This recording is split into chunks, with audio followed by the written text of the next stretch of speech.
Hey everyone, welcome back to another episode of the Always Improving Garage. In this one, we're going to talk about low profile tools. So I'm sure you've noticed on cars these days, it just seems like we're getting less and less room to work, and low profile tools are becoming more of a necessity. So I'm going to share with you guys some of the tools that I use to help with that. This set here is from VIM. It's the MMS 450. You can get it in this foam tray, or you can get it with a blow molded case. Everything here is on 1/4-inch drive.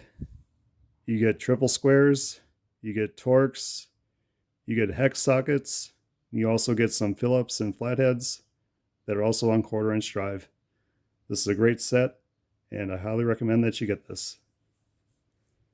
Now for sockets, the set here is from Astro, and these are the 3/8 drive low profile sockets.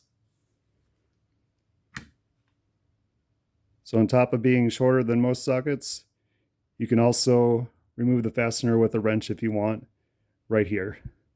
That's a nice feature. And then similar to the Astro, we have this Quint set here. This is the 1/2-inch drive low profile socket set. Basically the same deal, short socket, and you can also remove the fastener right here with a wrench to get into really tight areas. I'm going to leave links to all these items in the description. That's going to do it for this one, guys. Thanks for watching.